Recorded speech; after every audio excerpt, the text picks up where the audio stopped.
right, happy Saturday, everybody. So this panel is called Moved Fast, Broke Things, and I'm your moderator, Kelly Steinmetz. On this panel, we'll be thinking about the unique social conditions created in the online space. This to say, platforms can bring people together under conditions that can often diverge from established social norms, and this presents opportunities for new forms of organization, as well as new forms of abuse. So our panelists will each be speaking to this theme from their respective expertise. So first we have Abigail Curlew, who is a doctoral researcher, freelance journalist, and trans feminist activist from Carleton University in Ottawa, Canada. Her writing explores critical issues in surveillance studies and the cultural politics of the internet, and has been featured in Vice, The Conversation, and Briar Patch magazine. So her paper is on DIY gender policing, doxxing, digilantism, and transmisogyny. Without further ado.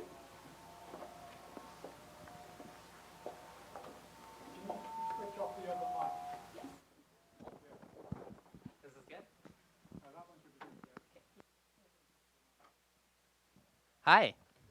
Okay, awesome. Thanks everyone for coming to this panel.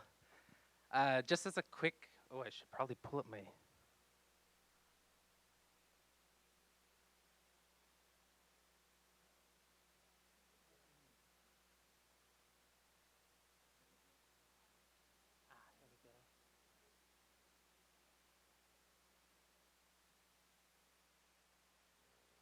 we go. Okay, so just before we start, I'd like to give a quick content warning. Because I'm talking about far-right issues, there will likely be some transphobia mentioned in this discussion. So if you feel like you need to leave for a few moments, that's totally okay. So most of us, considering this conference, are likely on some form of social media platform. It's very likely that many of our practices on these social media platforms are tied to our legal identity. Many of us might use Facebook, Instagram, Snapchat, and Twitter, all which entails some kind of articulation and presentation of various dimensions of our self-identity. The prevalence of social media has been intimately connected to what a lot of media scholars have called the real name web, which has come to dominate how most of us access and use the internet at large. It is probably an uncontested point that social media usage has become a communicative activity that has intimately shaped the fabrics of social life and social identity. So the consequences of ubiquitous usages of social media are quite sweeping. For one, many of us have limited knowledge about how to safely navigate the internet in ways that might not compromise our personal identity to hostile actors on the internet. I, for one, only began setting my privacy settings on Facebook to max after I had a couple trolls pop into a lot of my personal conversations and realized how visible I was to the outside world in new ways that I hadn't realized before. Arguably, one of the most serious consequences that we face in regards to our usages of social media are the normalization of forms of visibility and surveillance that accompany our use of the real name web. We make ourselves visible to our friends, our families, our peers, but because of our ubiquitous usage of social media, we also make ourselves visible to a lot of strangers on the internet. And though social media can be quite playful and emancipatory, as surveillance scholar Daniel Trottier notes, no single act seems risky or malicious, but when taken together over time, maintaining an online presence can have damaging consequences. So, in some rather extreme cases, our social media visibility can be exploited by online trolls, digital vigilantes, and far-right extremists. And by gathering the multitude of publicly accessible information that we've left laying around the internet, these hostile actors can weaponize our visibility in order to harass, embarrass, intimidate, and silence us. In some cases, the goal of this weaponization is to push us off the internet entirely. As feminist media scholars have argued, these forms of digital violence are often stratified by gender, with non-men taking the brunt of online violence. Trans women in particular have become targets of a painful degree of digital abuse fueled by a deep-seated hatred for trans women, otherwise known as transmisogyny. One of the main tools used by hostile actors online is doxxing, and some of us might be familiar with the term, but for those who aren't, doxxing is the practice of collecting personal information on a person's identity or internet activities and publishing them to hostile publics. These practices are usually accompanied by what's called name and shame tactics that encourage folks to mob a person by sending them threats en masse. The word is shorthand for dropping docs, which historically was a practice used by hackers and software pirates to reveal personal information of anonymous users. It has been used as a method of retaliation or vigilantism that seeks to silence an opponent. Doxing can entail the use of DIY or do-it-yourself surveillance and investigatory techniques to scour the internet for personal information, possible pseudonyms, and most importantly, embarrassing user-generated content. So I call this DIY or do-it-yourself gender policing, which is a form of digital vigilantism that harnesses and weaponizes ubiquitous visibility afforded to us by our daily uses of social media and uses them to police the boundaries of gender expression. I'll explore this phenomenon of DIY gender policing through the perspectives of a far-right group of trolls and vigilantes called Kiwi Farms, which some of you may or may not be familiar with. They're a forum board who operate on a kind of like forum board style website where they post embarrassing information about their victims. The group specifically targets trans women, women with disabilities, and fat women for their enjoyment and to silence their dissent through public embarrassment and shaming. In the process of doing this DIY policing, far-right vigilantes conduct intelligence work, Google social media posts, plunder public records, build dossiers of potentially embarrassing information, and post those dossiers to their forum boards to encourage members to harass, intimidate, assault, and dehumanize their victims. This website is so notorious that its name is known and feared across a lot of the online trans communities. So hatred and suspicion have a way of clustering around bodies that are considered not to embody the normative expectations of beauty and gender expression. This is especially the case for bodies that do not conform to cisgender expectations of what a body should look like. I call these non-normative bodies, and they're these bodies that do not live up to the imposed standards of ability, capacity, whiteness, and cisgender maleness imposed by the pervasive and punitive cultures of normalcy. And on top of this, non-normative bodies are read as a danger to the status quo, and thus they are bodies that must be policed, intimidated, and silenced. As Nakamura observes, quote, "Surveillance does more than simply watch or observe bodies, it remakes bodies as social actors, classifying some bodies as normative and legal, and some as illegal or out of bounds. There is no form of surveillance that is innocent," unquote. Non-normative bodies are made to be hyper-visible, and through this visibility, they are made to be precarious. According to Judith Butler, precarity is the insecurity provided to people by life's dangerous conditions. Often our civil society has a sworn purpose to dampen the effects of precarity. However, because society is stratified by race, gender, sexuality, ability, and class, security is often dispensed asymmetrically, meaning that some identities are afforded the privileges of security while others are not. It is trans women who take a larger brunt of digital gendered violence, and if a trans woman contributes to the public discussion in any way that might be read as politically, having political potential, you can be sure that there will be consequences. Doxing and harassment become the costs of engaging in public discourse and our right to freedom of expression. With the threat of intimidation hanging over our public participation, many trans women are silenced and unable to express themselves freely. This strategic use of intimidation through weaponizing visibility is the foundation for DIY gender policing. And when these techniques are used on trans women, the emphasis of the policing is on trying to prove that the victim is faking their transition, mentally ill, hiding from a dark past, and or doing it for attention. So currently, my primary example of DIY gender policing comes from the online trolling community I had mentioned, Kiwi Farms. Kiwi Farms trolls are notorious. Oh, I already covered that, sorry.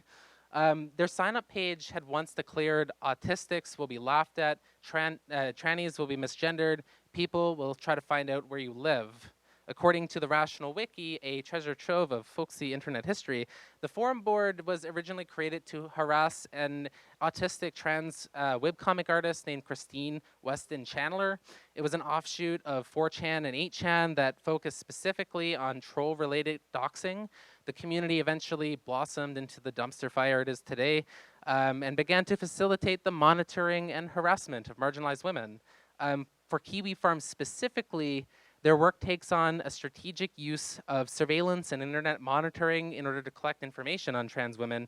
Specifically, they're interested in trans women who contribute to the public discourse in some way and are especially interested in those who are left-leaning political activists. Once a user has collected a sufficient amount of data, they compile it into these dossiers and drop it to their forum boards. After which trolling begins. So most of the website has like forum board kind of like posts, and quite a lot of them start off with a dossier of a person that they're going to harass, and then the forum kind of like goes into a lot of like teasing and making fun of and trolling the person who's being harassed. So I call this DIY gender policing because the practices, in my opinion, borrow from logics originating in policing and intelligence work, and focus on policing the boundaries of gender expression. As mentioned earlier, this sort of work is made possible by easily accessible tools available from our kind of like social media climate. Furthermore, this specific form of digital vigilantism is deployed as a way of policing gendered bodies. And it's guided specifically in this case by transmisogynistic beliefs of what does and does not constitute a woman. So just some concluding thoughts.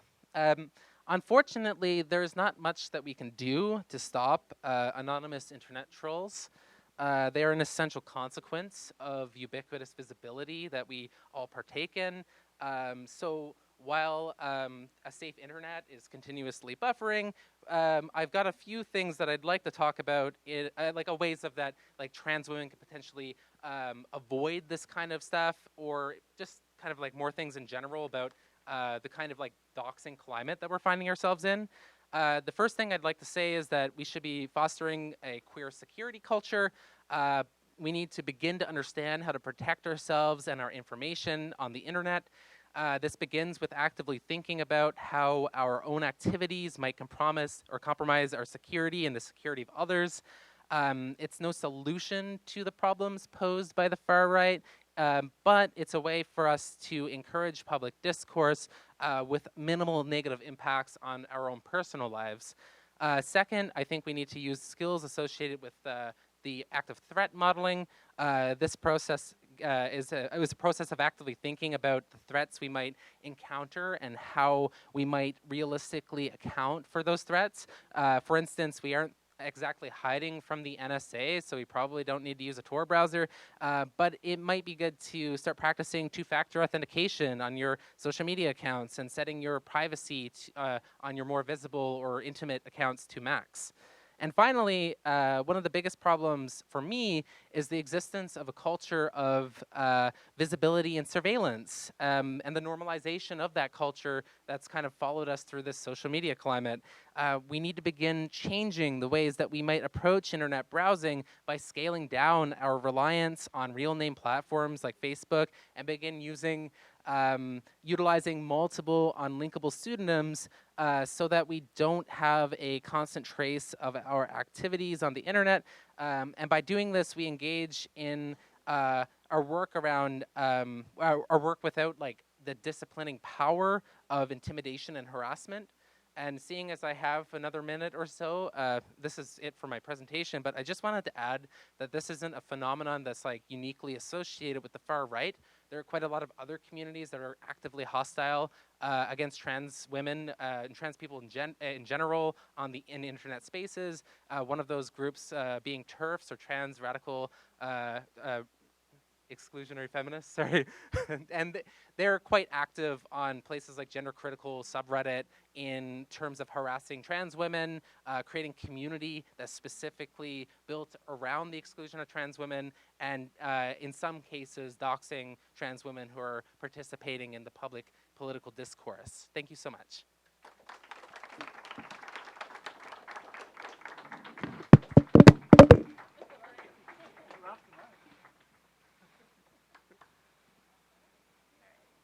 Thank you. Yeah. Sure. We could do that. Is this one right? Gamergate? This one right? Sit here. Are you gonna sit or stand?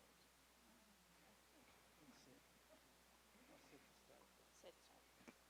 All right. Thank you so much. Hello. How are we on the mic? Good. All right. So thank you so much, Abigail. So next we have Ted Perlmutter, who teaches graduate courses in social media, human rights, migration, and conflict at Columbia University. And Theorizing the Web is one of his favorite venues. So his paper is on Gamergate, platform politics, and the public sphere. I mean, it's very nice, as I said, to be back here. I first gave a talk on this subject about 4 years ago, and I've still been trying to figure it out. And the talk is actually dedicated to my graduate students who've been listening to me try to figure this out for 4 years. So I hope I've made some progress. Now, why revisit Gamergate? Because as we can see, there certainly are more pressing and more challenging issues out there. I also teach about Facebook's behavior in Myanmar, which I think at times could be seen as rising to a war crime. And it's not under-discussed, but I want to use it actually as a way to sort of think about and talk about the public sphere, and particularly some of the counter-public sphere discussions which have gone on around this. And I won't probably have time to make the critiques, but I'll at least sort of lay out where I'm going to go with it. So, I mean, there's been a lot of sort of interesting writing sort of on the subject from the surveillance groups, from people thinking about this as crime, and then also from the part that interests me the most, which is the kind of Habermasian public sphere distinction. And what I want to argue is that there's a counter-public sphere tradition which sort of comes out of the work of Nancy Fraser and the sort of authors cited there, and I think it's most interesting in the work of, I'm not sure what Ms. Kuo's first name is, but it's a wonderful article called Racial Justice Activist Hashtags, Counterpublics in the Discourse Circulation, done by a graduate student at NYU. Rachel, thank you. So the title of this paper will be, once it emerges into fuller form, is Where the Wild Messages Flow, Gamergate, Platform Politics, and the Counterpublic Sphere. And it sort of jumps off from this comment from Habermas, who has spent no time on social media that anyone's ever been able to figure out, but is nonetheless a counterpart for this. And my argument is that, my suggestion here is that what was once seen as the wild flows in the periphery, have come to be the center even before Donald Trump got here. And that the story of Gamergate is in many ways a critical instance of these wild messages becoming central. So what I would, sort of highlight here, but probably not get back to, is just, the sort of the comment on the 4 articles that, that there are sort of issues sort of dealing with thinking about this either in individualistic or deterministic terms. But first, let me just sort of define the public sphere again, sort of drawing on Nancy Fraser. So, it's what we're doing here, right? It's the space in which citizens deliberate about their common affairs, an institutionalized arena of discursive interaction. And the question that's being asked is, what are the social conditions that make this to be a reasonable debate and not 4chan or the farms that you were discussing earlier? And what Nancy Fraser's argument is that the idea of having one generally constituted public sphere is one that discriminates against or weakens the capacities to develop subaltern identities. And she draws just interestingly on so the work of Nancy Mansbridge and saying that the problem here is in a sense surveillance, that you need to have some autonomous space to do this, to sort of figure out who your community is and what you should be doing. Now the interesting point here is that doing that often means doing this in a kind of restrictive space. How many folks here, I assume, but I'll just sort of ask, are sort of familiar with Reddit? Okay. Reddit won't need much explanation then. Because Reddit is actually where I'm going to sort of go to as the sort of one of the case I will probably have time to discuss. And for the public sphere discussion, what I thought was a very interesting article is Squire's article in 2002, which basically lays out 3 different types of public spheres, or counter-public spheres. The counter-public, which one can identify sort of most clearly, I would say sort of with Twitter, the enclave publics, which I think are interestingly look like Reddit, and the satellite publics, which sort of look like, I would say, 4chan. But so as I said, I will sort of skip over this for the moment to land on basically, what I think is an interesting argument here in terms of trying to figure out how we classify and analyze these spheres. And the argument here is that, and I sort of finally figured this out today, that it makes the most sense to sort of look at 2 different forms of literature and ask 2 different sets of questions. And that the ways in which they come out differently express interesting things about the way the public sphere is or should be constituted. So basically, when this assumes its longer, hopefully more glorious form, it will have this discussion, both a public sphere and counter-public sphere, for all of these 3 different areas. And so what I want to talk about today, as I said, will likely be Reddit. But a lot of this obviously has to do with this question of whether, basically one is sort of free to set things up as you would like them. And of course, one always has to refer back to Alice in Wonderland. This, if you can't read the green, is when I use a word, it means just what I choose it to mean, neither more nor less. Now, I would argue that that's an unusual circumstance, that we're much more frequently in the circumstance that Marx outlines, when he says men make their own history but do not make it as they please, which is actually a lousy translation. But the German is, die Menschen machen ihre eigene Geschichte, aber sie machen sie nicht aus freien Stücken, which means not from a free will position. So what we're looking at is sort of this kind of constrained set of conditions. And I would argue that sort of the basic arguments about the public sphere have to do with those who see it as coming from free will and those who see it coming from overly, shall we say, circumscribed and overly determinative. I sort of come down the free will side, but you'll willing to sort of hear both sides of this. All right. But what my argument is essentially that what you really need to do is to look at this from the standpoint of sort of of platforms. That platforms and then sort of the network of platforms and the relationship between platforms is really the level to look at this. If you get caught up either too much in the sort of individualistic side or the overly determined, I would call cultural, technological rationality side, you have problems. And that's sort of, as I said, where the details of the argument would go. And what one sort of sees, again, from the kind of, just to make the sort of hard surveillance argument, which I'll come back to later, is that they on the surveillance side sort of basically sees things like Gamergate, at least Twitter in general, as something which is sort of an inconvenient and unhelpful space. And I'll sort of explain, I think that it's sort of a misapprehension of what Twitter is actually good for, if I get time. So platform politics, basically, again, sort of drawing on Masanari's work, sort of really refers to simply the kinds of rules that shape discourse.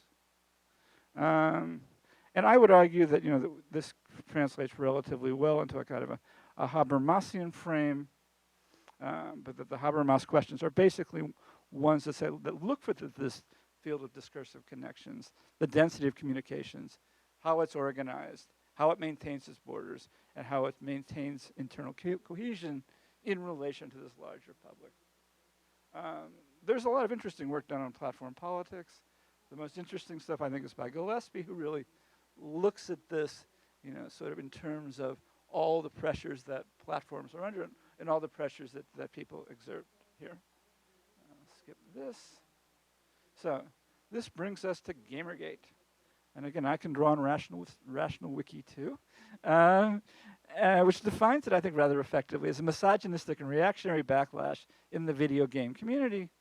Gamergate folks, on the whole, see it, in a different way, as a consumer revolt triggered by overt politicization, ethical misconduct, et cetera, et cetera, et cetera. You can make your own judgment as to where that comes down. But in any event, it's a cultural conflict. And it's a cultural conflict that emerges basically when the trolls and other folks came from Reddit and from 4chan into the environment of Twitter, which is a much sort of broader and more open sphere. And again, David Auerbach I find to be the most useful guide there. So how is this possible? 5 minutes, okay. So basically 4chan and Reddit created and sort of came to be characterized by these sort of echo chambers around toxic cultures and geek masculinities. And what happened was that they basically emerged in Twitter, and which in a non-anonymous space in which people really had to worry about what they looked like in the real world. And this proved to be quite traumatic and problematic because, as we heard earlier, the 4chan folks are not either originally assumed that people weren't, they weren't serious, they weren't being real, and they weren't connected to real identities. In Twitter, people obviously are.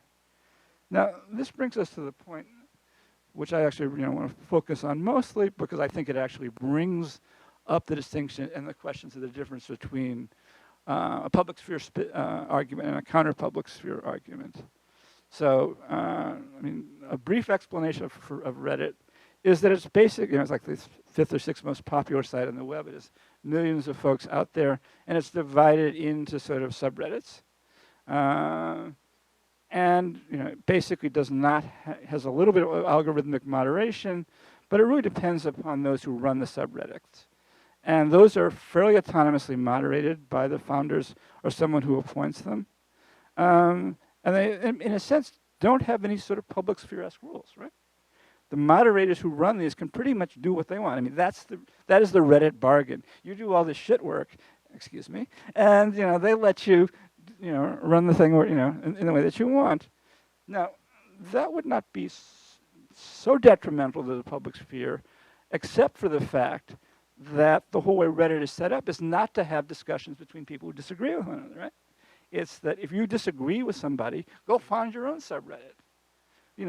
Which is interesting in the sense that, this is, I would argue certainly detrimental to a public sphere, but not so detrimental to a counter-public sphere. Because in many ways, the kinds of space, the kinds of objections people have for the harassment that they see on Twitter and other environments can be handled by, sort of setting up your own sort of subreddit here. So as I said, these are kind of non-democratic spaces.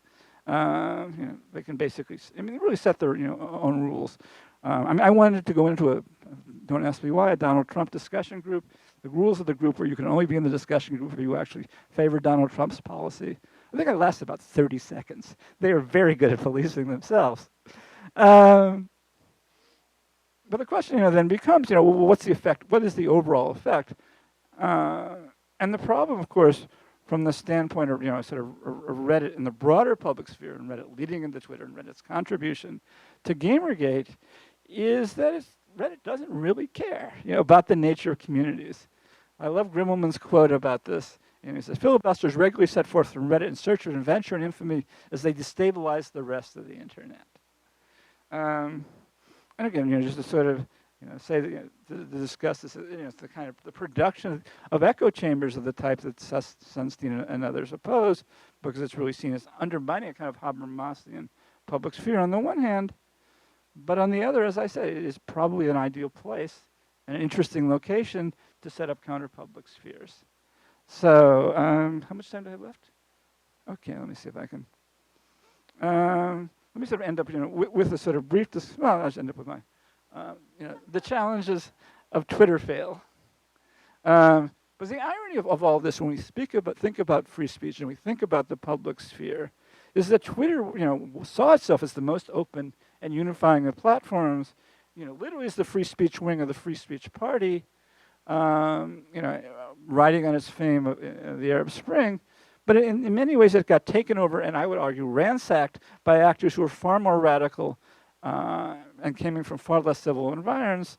So, I mean, free speech is relative, and the rules of governing it are the real challenges we face in what we're going to do with the internet in the future.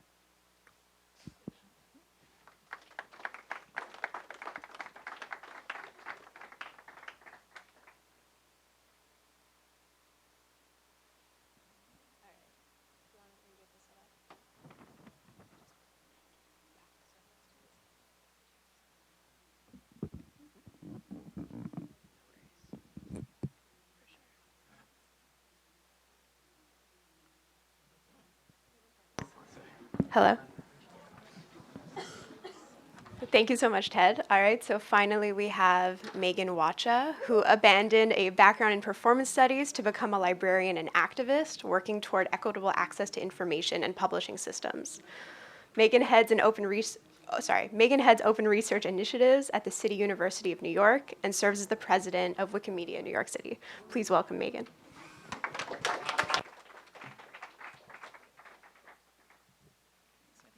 A little bit. Hi, folks. How's everybody doing? Good. It's really wonderful to have everyone in the room today. I think a part of my goal in being here today is really to start a conversation. So when talking about the Wikimedia movement, I often struggle to locate my position within it.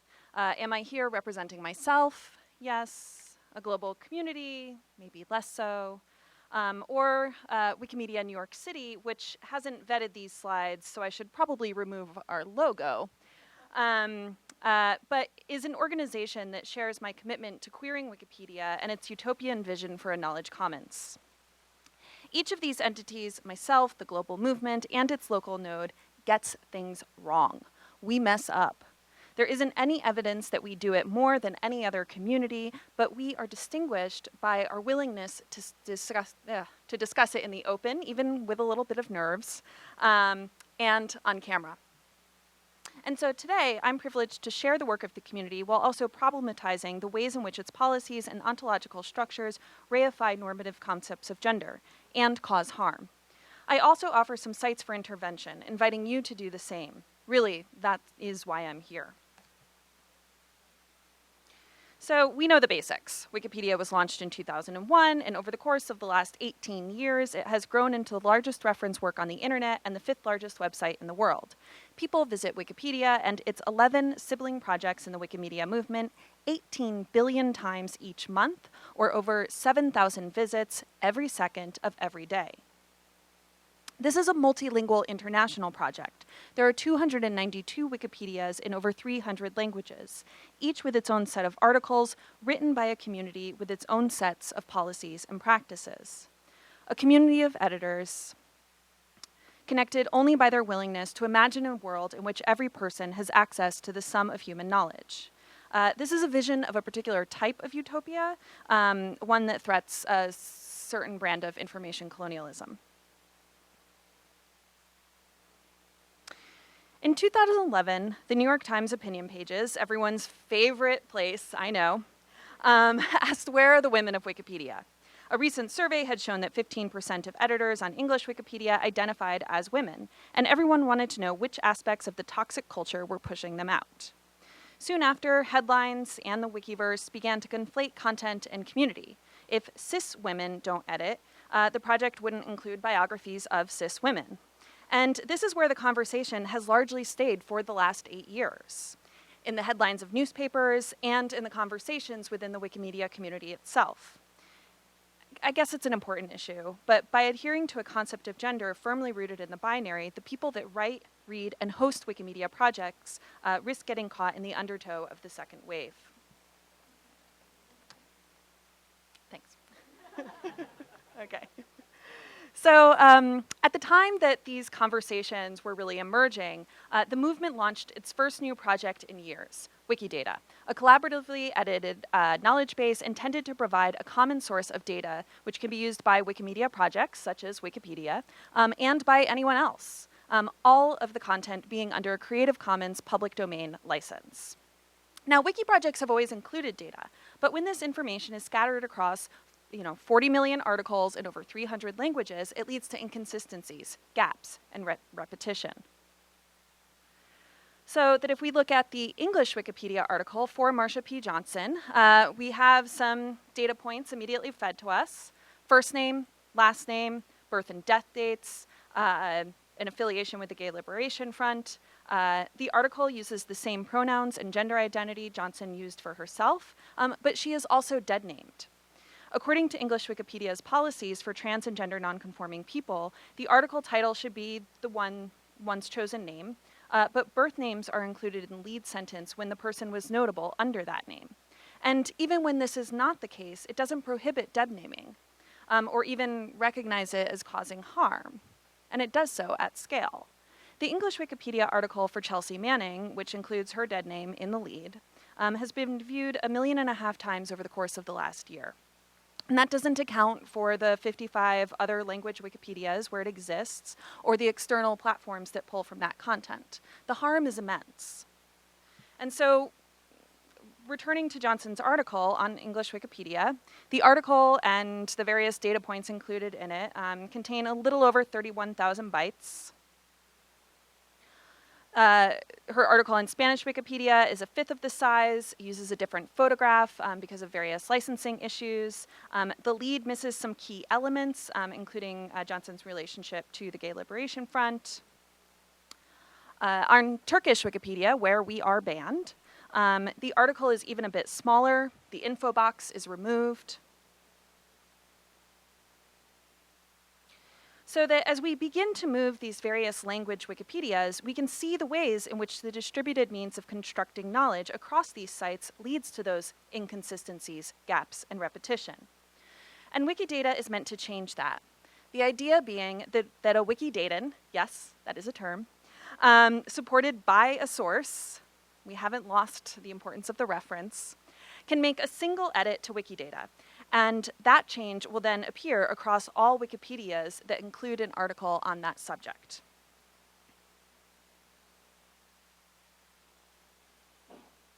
Every article on Wikipedia has a corresponding item on Wikidata. This is the one for Marsha Johnson. The item includes a human readable label, Marsha P. Johnson, which is there just for us. We have a machine-readable unique identifier known as a QID.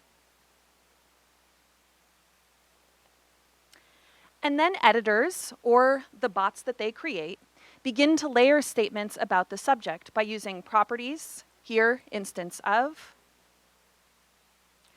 and values, which are actually other items with their own QIDs. And so through these statements, we begin to draw linkages between the various data points. For those of you that work within a linked data environment in the same way that you would have subject, predicate, object, here we have item, property, and value. And so the human readable statement, Marsha P. Johnson, is an instance of human, which looks like this to machines, connects Johnson to all other humans, or Q5s. I have a really great stand-up act about minding your P's and Q's. Highly recommend. Okay. So on top of this linked data system, Wikidata provides an interface for rich queries that, among other things, allow us to further understand knowledge and knowledge gaps. So it's been really incredible, and we have some beautiful renditions that show the prevalence of knowledge coming from the global north, ways in which different language Wikipedias are and are not represented within the content of our community, and the knowledge gap, thinking about the fact that the knowledge gap at the front of the Wikimedia community's mind at the time of Wikidata's creation was the capital G gender gap. That's really had an influence upon how this data is structured. So returning to Johnson's Wikidata item, the first statement for Johnson, or any person, identifies her humanness.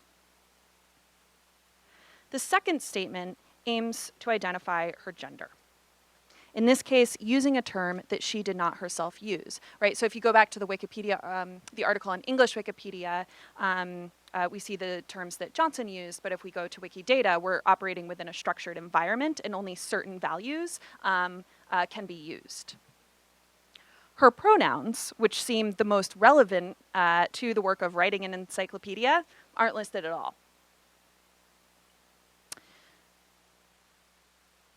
Struggling, yeah, there we go. It's a little bit bigger now. Okay. Struggling to signify gender across a multilingual international project, the Wikidata community created a single property to communicate what it acknowledges are separate constructions of a lived experience.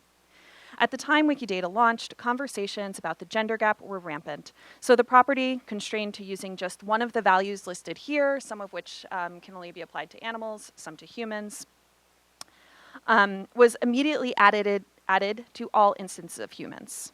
If P21 is not defined, there is a game to make it easier for new editors to surface the empty field and add it. There is even a bot that changes any instances of man or woman to male or female. Sometimes these claims include a citation, but most often they don't. And an individual is never considered the authority of their own gender unless they have a citable source to back them up. So today, Wikidata includes statements about gender for over 5 million people. And because it doesn't have, let alone enforce, notability standards, it could potentially represent all of us. On Wikimedia projects, sure, but everywhere else too. Wikidata propagates across multiple platforms, and because of the public domain license under which it's distributed, no permission or attribution is required in order to use it, meaning we don't know who is using it and for what purpose. Now, sometimes they tell us. We know being freely available, it's already being used to train artificial intelligence. We know that it's being fed into everyone's favorite home surveillance devices, Siri and Alexa, to answer questions and settle bets. Facebook and Quora use it for topic modeling. Google shut down an entire project because it was easier to just pull from Wikidata. And so if Wikipedia aimed to provide access to the sum of all human knowledge, Wikidata aims to structure it. And by doing so, it has shifted the Wikimedia project into the realms of data capitalism and surveillance. So it's time to make some edits. Now, most Wiki folks recognize the policies need to change, but there isn't a lot of momentum behind doing it. There's some discussion about it on Wiki and in our monthly meetup.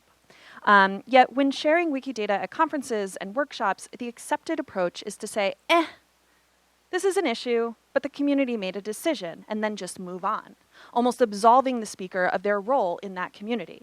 So in some of my more frustrated moments, including perhaps when I wrote the proposal for this talk, I've wanted to blow things up, in the headlines, of course, to use the one remaining legal infrastructure around Wikidata that could be enforced, its terms of use, and to use that against the movement. To argue that by allowing the ontological structure to exist in its current form, promote it and contribute to it, the Wikimedia Foundation itself, the folks that run the servers and collect your donations, is violating its own terms of use. Now, the foundation isn't going to enforce its policy against itself, but we've already seen the ways in which being held accountable brings change to the Wiki movement, something to think about when you're writing your next article. This is something that, well, I do spend a lot of time thinking about, and it would light a much-needed fire. What it doesn't offer is an alternative. I'm not going to be so bold as to say that I have the alternative. But the need for an alternative is very personal to me. In November, someone pinged me on Twitter to let me know that they'd created a Wikidata item for me, Megan Wacha, instance of human, sex or gender male. The following week, another editor created an item for me, Megan Wacha, instance of human, sex or gender female. These items were then merged. Neither of the statements about my gender included a reference. There are none, and no one asked me. So I took it upon myself to initiate what I would like to think of as a big project, but in truth is a single edit. A project informed by the practices and theoretical framing of radical librarians, including Sandy Berman, Jenna Friedman, and Hope Olson, with special attention to Amber Billy's recent work advocating for gender-inclusive cataloging practices.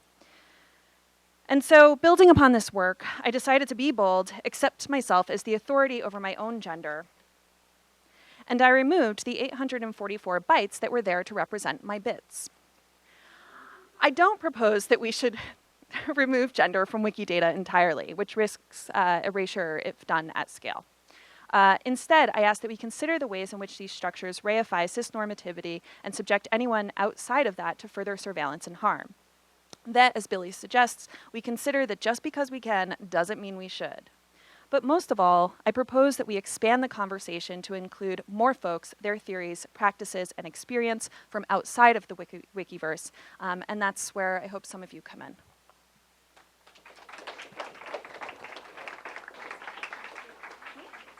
Oh, you're right.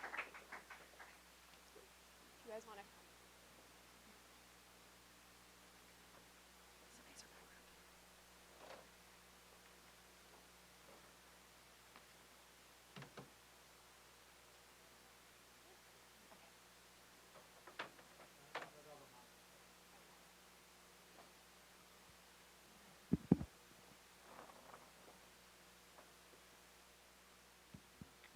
Test, test, test, test.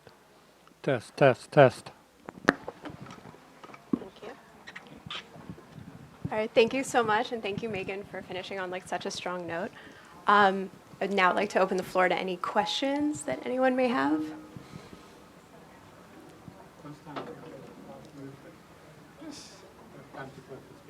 Okay. Hi, thank you all so much.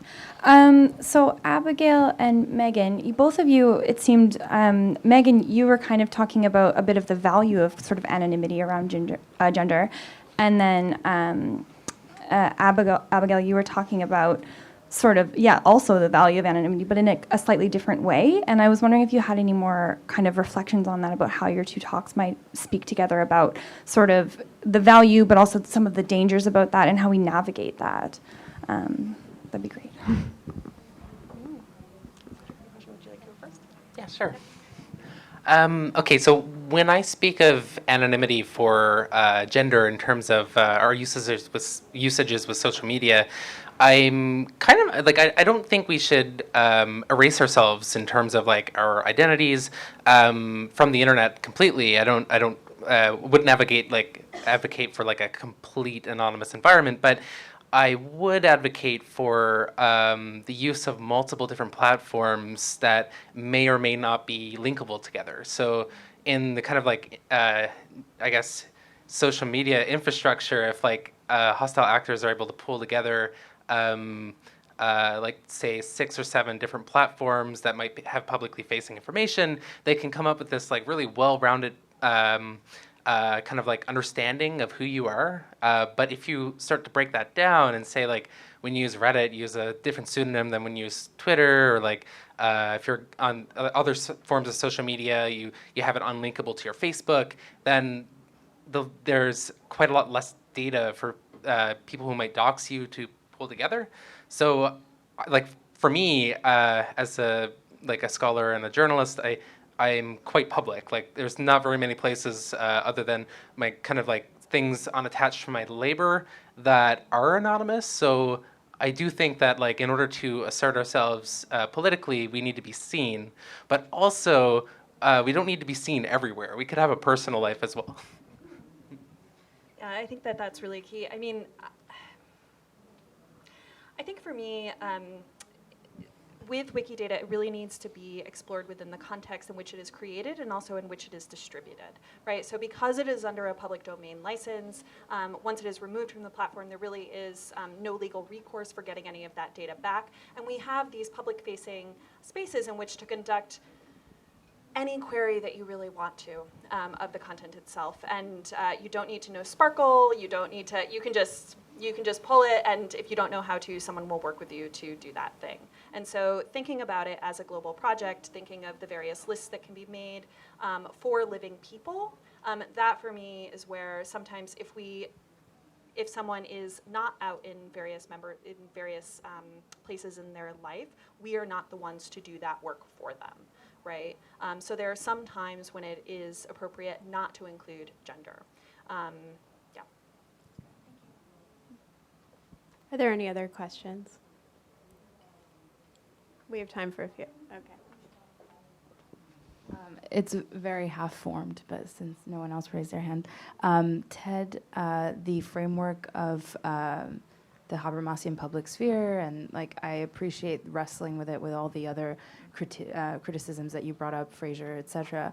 When you said that there was a possibility that it's very helpful for counterpublics to form sort of because there's no rational sort of that I can't remember your words, but you said that basically there's like a possibility that it's helpful for counterpublics to have this siloing because, you know, people get together in sort of their own spaces, whether we are in agreement with those spaces or not.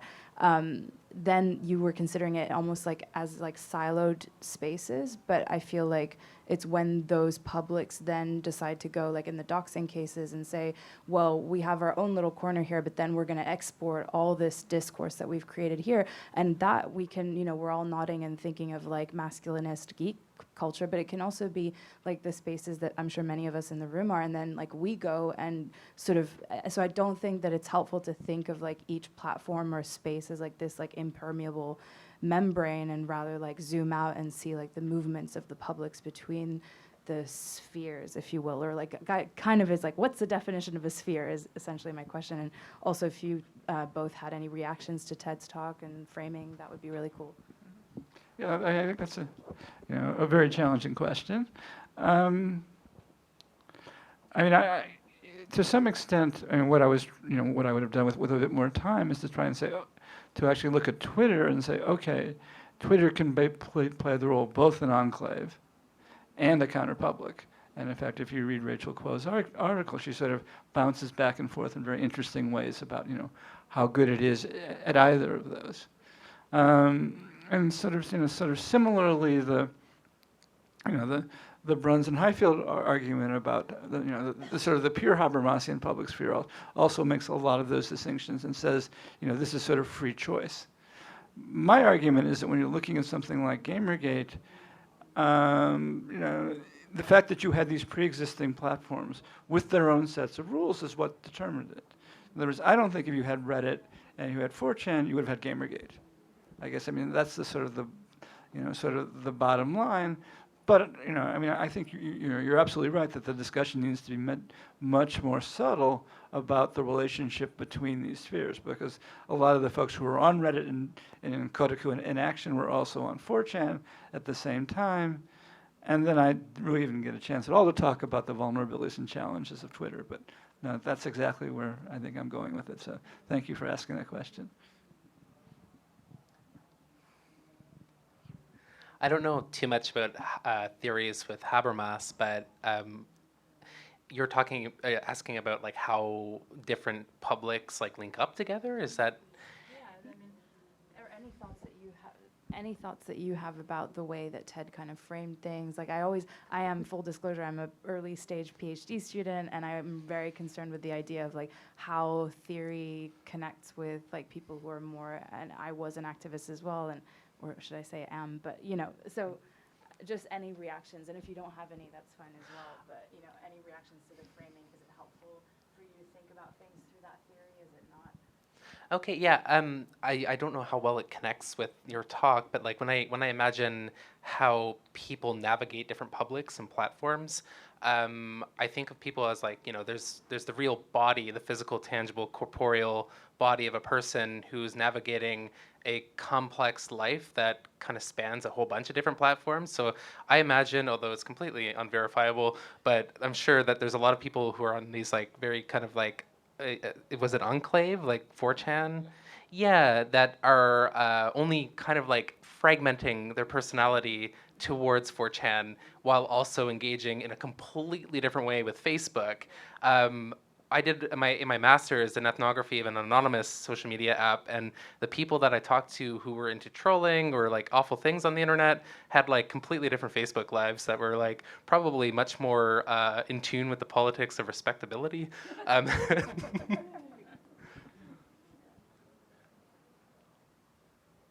Anyone else have any other questions?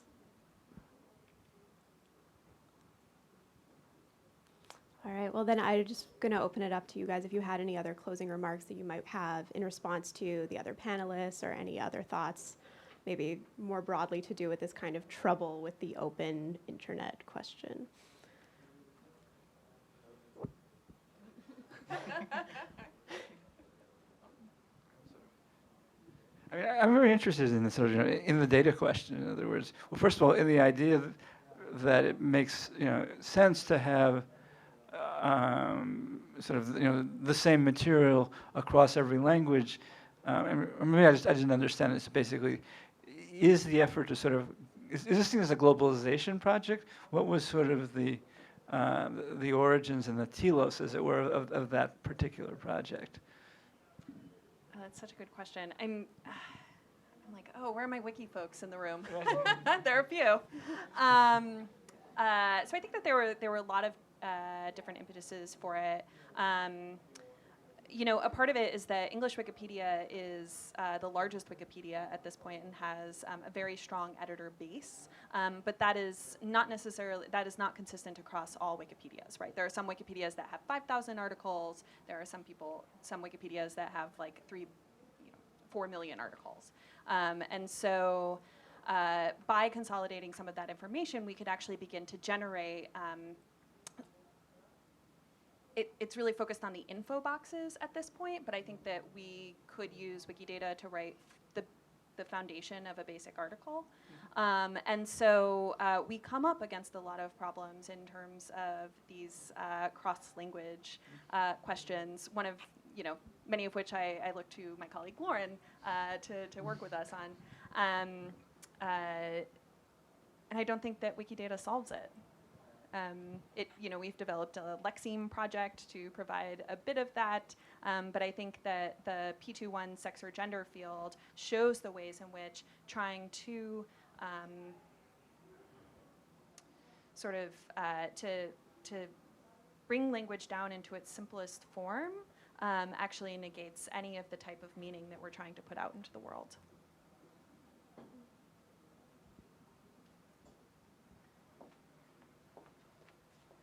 So Meg, you mentioned Wikidata and Wikipedia itself as a kind of form of information colonialism. And I'm thinking about this in the context of English language Wikipedia being the biggest Wikipedia. I wonder if you could speak more about the ways in which this kind of information colonialism actually structures and reshapes the way we know the world through information in the context of Wikidata.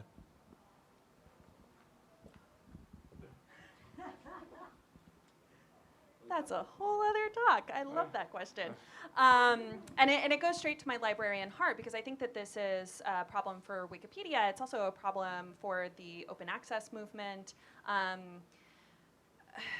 When we talk about making information freely and publicly available, we risk at certain times having a particular attitude of, I want you to be able to read all of the information that I have accessible to me and that I am able to create and distribute out to you. Wikipedia is defined as the encyclopedia that anyone can edit, but in practices there are various challenges for many different communities, especially when it comes to internet access. So a lot of our colleagues in various places in the world, the best way that we can work to support them is through providing, hardware and internet vouchers. For me, it is a matter of taking on the goal of providing access to the sum of all human knowledge. And recently, Catherine Marr has been talking, has caught up and is talking a little bit about the importance of creating it. But I think that we actually just need to move away from that goal entirely. Instead of trying to support it and further reify it through structure, believing that the knowledge that we're creating is so important that we're going to structure it and remove all context from it, and push it out across all of these various platforms. Is there anyone else who wants to ask anything? We still have plenty of time, so even any half-formed thoughts or questions, don't feel self-conscious.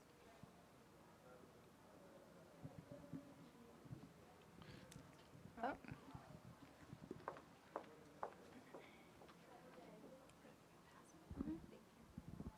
Sorry, I have another wiki question. I was curious, Megan, with what you said about the transition to Wikidata and how that allowed a lot of AI and other companies to start using that data for voice assistants and things like that, and so it kind of brings it into the realm of this data capitalism. I'm curious about whether it was that switch to machine readability that did that, or was before Wikidata was a thing, did Wikimedia get data extracted from it in the same way? Yeah, so that's a great question. Wikipedia itself is distributed under a Creative Commons Attribution Share-alike license. And so the information that's on all of the various Wikipedias, the images in Wikimedia Commons, have long been pulled into other projects and provided contextual information. One of the key parts of that, though, was that the people that are using that information or selling that information were legally required by the license in order to point back to Wikipedia, which allowed the people that were receiving that information to evaluate it within that context. In my library life, one of the ways in which we've experienced this is the discovery layer for all of our materials tries to provide context from Wikipedia, and we know it's from Wikipedia. And if we dig down a little bit further, we can see that they haven't updated the content that they pulled from Wikipedia since 2016, right? Which means a lot of information is lost and not up to date, right? With Wikidata, what changes is that it's actually under a public domain license, and so the opportunities for conversation are lost, the opportunities for actually discriminating against that content, or when we figure out that we got P21 wrong, you know, that stuff isn't going to get updated, whatever's out there that we know of.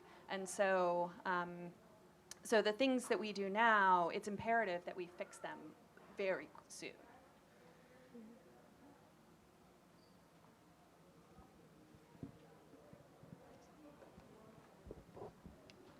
This is a bit of a self-serving question. I'm going to be that person who's like, can you relate this to my research?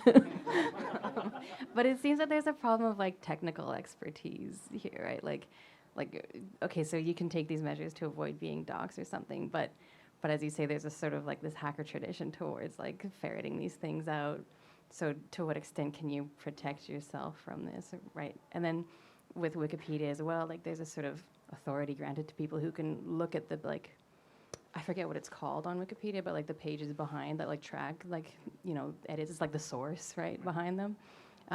So there's like this looming advantage to having like technical knowledge. Could you say something about like, yeah, how you would account for that?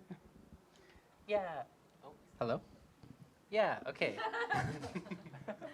So one thing that I've learned from like being a non-technical person who's getting into this for purposes of like, you know, getting away from some of the internet hostility that I've faced, is that when you're kind of thinking about threat modeling for these things, you can't account for everything. Like, there's always going to be some kind of threat when you're engaging in an online environment. And the kind of threat modeling method is to think about what are realistic threats and what you can account for. So like with kiwi farms,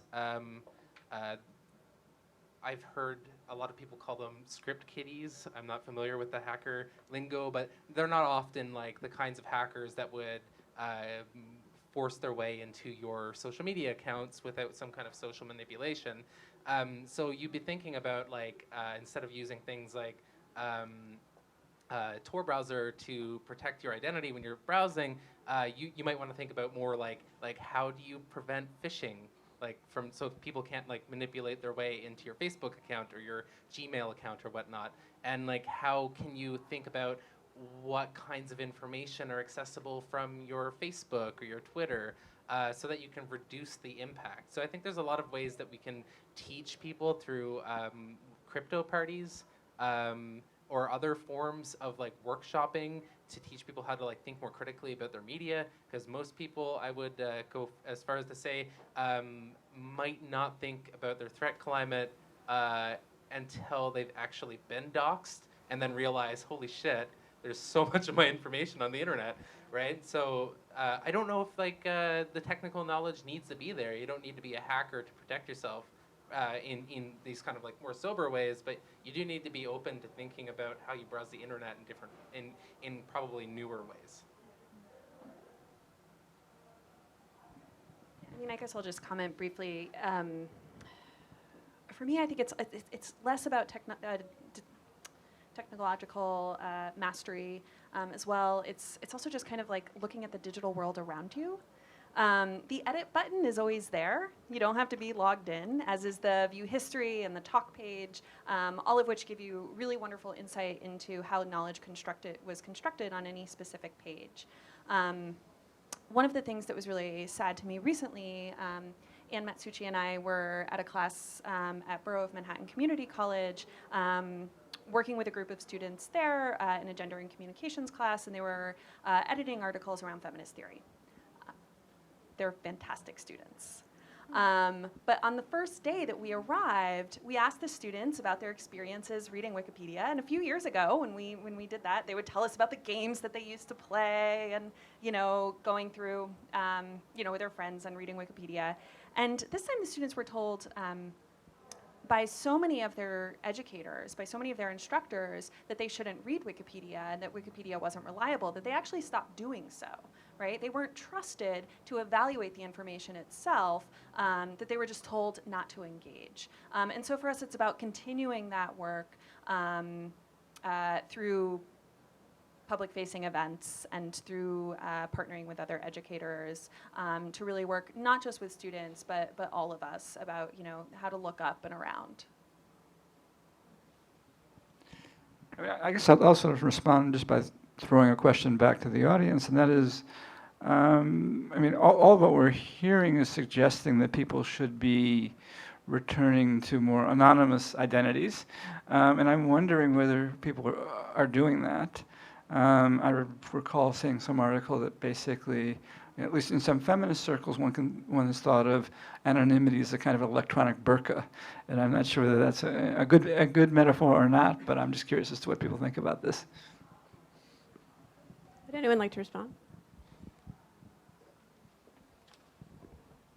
I think that there are at least some free and easy to use tools that can provide a lot of anonymity, or at least pseudo-anonymity, without really any disruption to a user. So I think of like Signal Private Messenger, which doesn't have like an account, you just use your phone number with it.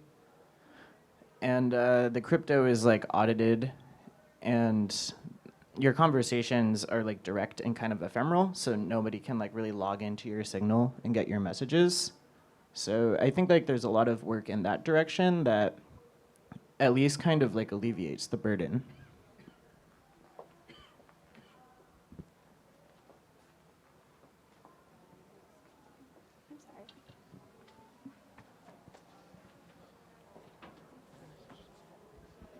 Hi. I know we're close to time, but I just wonder about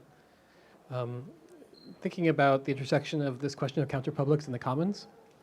I'm kind of curious on two fronts, whether there's any value in the idea of countercommons, creating these commons specific to certain groups. Seems like something like Wikimedia could really enable that. So is there a function or utility to that perspective, and the kind of corollary to that, which is what's the value given the potential countercommons of having single institutions and the processes around them? What do you mean by countercommons as a form of counterpublic? If you could elaborate that a little bit more. Sure. I mean, just the idea of being able to create, basically analogous to the idea of a counterpublic, but being able to create, a commons that operates by a set of autonomous rules. They're defined by the members who participate in the construction of that commons, but may be separate and even very, very contrary to other commons that are built within a similar framework or platform. I mean, I think that to some extent Reddit almost operates that way, if I understand it. Sort of part of the logic of it is that you really, and in fact, people have sort of done experiments and looked and seen, well, if you change the rules, do you get sort of better and more sociable and more civil outcomes? And the few studies that have been done do suggest that. So I don't know. I'm just, I mean, the sort of public counter-public stuff I'm just torn about because, on the one hand, one doesn't want to sort of see, marauding, Redditors, sort of tearing up more civil spaces. On the other hand, one doesn't want to sort of block people from doing what that kind of private space is supposed to do, which is to enable people to come together and understand and create what their own interests are. So that's my dilemma today. Any closing remarks? And I'd just like to say that as a closing remark, unrelated to everything, I do have a call to action. Yeah, social media is a primary way that we engage in kind of like civil society, our engagements in like shaping how our democracy is formed and ongoing, and what constitutes, and for trans women especially, what constitutes personhood, are all tied into our participation with these new publics. So I would ask you guys to consider the people in your groups, in your communities online who might be excluded from these publics, and be good allies and stand up for them. For instance, like this stuff with Kiwi Farms, if you're not trans or a troll, you probably don't know what Kiwi Farms is, but a lot of trans people definitely do. And I've had a lot of friends who were too afraid to kind of like, say, co-write something with me because it might strike the ire of Kiwi Farms. So like, there's a lot of like intimidation that's on scene, and I would ask that, like, for a lot of groups, not just trans people, I would ask that, like, consider, like, how you might be an ally on the internet. On that note, if we could just have a final round of applause for our panelists.